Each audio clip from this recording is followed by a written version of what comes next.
Hello, everybody. It's July 31st.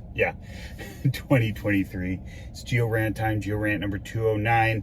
And while I have a couple minutes, I want to just talk about this a bit because there are a lot of correlative assumptions in science where people just assume things correlate, and thus for it just it's not really within the scientific community that happens. It's more outside the scientific community, and even science communicators are guilty of it, including myself.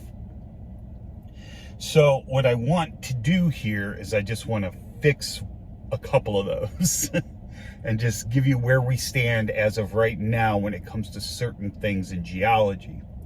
First of all, I want to talk about the assumption that life is dependent on plate tectonics. That's simply not true. Well, how do we know this? Well, because plate tectonics was not around when life began on Earth. Now, is complex life dependent on plate tectonics? I don't know. I can't answer that, but I doubt it. Now, why? Well, see, the thing is, when people say life in passing conversation, they mean stuff we're familiar with. Trees, cats, dogs, us, maybe even insects, but they don't think of microbes. It's not the first thing they think of. And, those are the first things to appear and then evolve on this planet, and that was between 3.5 and 3.7 billion years ago.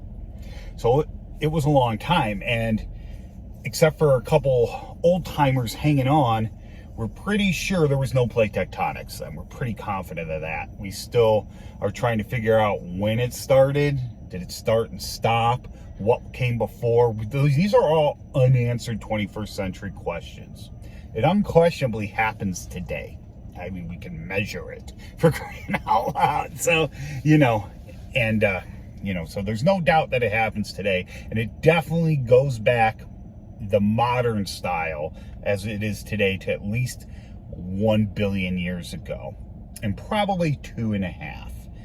To some degree, it reflects modern plate tectonics. You would see something similar to it. And the transition, in my professional opinion, and from what I've seen and from the rocks I've looked at, the transition was probably 3.2 billion to 2.5 billion years ago. And I've talked about this before, and I'm not going to get into it here because this Geo-Rant would end up being, 7 hours long. But we look at the rocks, and that's how we can kind of tell when did plate tectonics get started. Now, you have some people who think it started and stopped. Those are really more, assumptions. You don't need to stop plate tectonics just because you have a supercontinent, because once a supercontinent forms, it tends to hang around. So the assumption is, and I guess it is kind of a logical one, that, well, if the continents are all together and plate tectonics must have stopped. Well, you can still get ocean spreading and ocean subduction with one supercontinent on the planet. You don't need to stop plate tectonics, okay? But, we don't know that because all that ocean crust that's that old is gone. So, we can't really gauge that. So to sit there and just say plate tectonics stopped because we have a supercontinent that hung around for, 100, 200 million years is just a complete assumption. There's no way to verify that. And if it seems to have been active before that and after that, there's no reason to assume that it wasn't active during that, okay? So you got to be careful. I mean, us scientists too, we're guilty of that kind of stuff too. We're not immune from that. We are human beings. So, yeah. Anyway, so that correlation, because I hear this a lot when it's like, well, when is life going to go extinct on Earth? Assuming humans don't blow the planet up first, which obviously would be really hard to do in general, but we don't make the planet completely uninhabitable, which is also really difficult to do. Macrolife, and see, this is why I say macrolife as opposed to cellular life.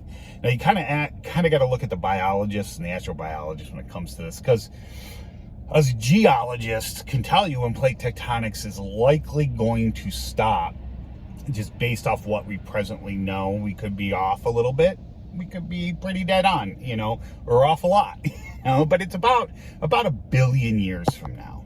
So that's about how long plate tectonics has. And like I said, life, you know, started on this planet and started evolving on this planet long before there was plate tectonics. You know, if I'm right, at least 1 billion years before. So I don't think that would stop life, let alone, or macro life. But here's the thing. In about 600 million years, the Earth is going to become uninhabitable to macro life. Microscopic,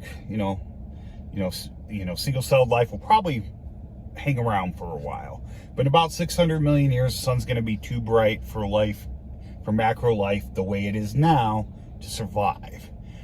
At least that's what I've gotten from Cool Worlds YouTube channel. That guy actually studies this stuff. He did a really good video on it. It's kind of a video that you're like, oh my God, I want to slip my wrists after I watch this. But you know, things aren't forever. You know, everything eventually passes. So that's that one, and we're already at 6 minutes. So I think I'm going to end it at that one. Another one I want to talk about, misconceptions, has to do with snowball Earth and that kind of stuff, but I ranted too long as it is. So maybe I'll keep that for another Geo-Rant. Plus I got to get going here anyway. So here I'm looking at my invisible watch and the clock's right there.